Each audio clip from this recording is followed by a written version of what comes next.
બોલો બા, શું નામ તમારું? કોકિલાબેન. કોકિલાબેન, ક્યાંના છો? મુંબઈ નાલા સોપાર. બોમ્બેના છો? હા. કેટલી ઉંમર તમારી? 70 વર્ષ. 70 વર્ષ છે. તમારા ઘરમાં કોણ કોણ છે? કોઈ નહીં, ક્યાં ગયા બધા? હું એકલી જ હતી. છોકરા છૈયા કઈ નથી મારે. અચ્છા, ના. તમારા હસબન્ડ? હે? હસબન્ડ ઓફ હો તમારા ગયા. એ ઓફ થઈ ગયા. 8 વર્ષ થઈ. બોમ્બેમાં શું કરતા હતા તમે? હું રસોઈ કરવા જતી. રસોઈ કરવા જતા હતા? જમવાનું બનાવતા હતા બધાને? હા, હા. ઘરે ઘરે જઈને? ઘરે ઘરે ને એટલે 2 ઘર જ બાંધેલા હતા. અચ્છા. હા. કેટલા વર્ષથી એકલા છો? હું 8 વર્ષથી.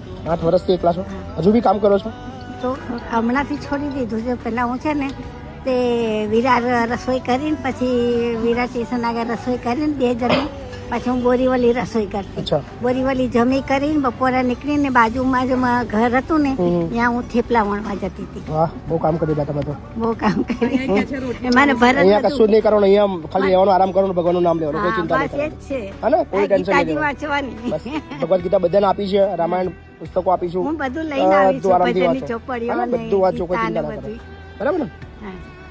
સો સમગ્ર ગુજરાતના લોકોને અપીલ કરી છે, તમારી આસપાસ અથવા જે પણ કોઈ જરૂરિયાતમંદ હોય, નિરાધાર હોય, તકલીફમાં હોય, એકલું જીવન જીવતા હોય, એમને નીચે આપેલા એડ્રેસ પર મોકલી આપજો. ચોક્કસથી અહીંયા રહેવાનું, જમવાનું, મેડિકલ લઈને બધું જ નિઃશુલ્ક છે. અમારા આશ્રમમાં 1 પણ રૂપિયો ફી લેવામાં નથી આવતી અને આ બધું જ ચાલે છે આપ બધાના સાથ સહકાર. So thank you so much.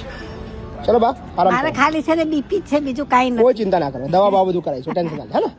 હા.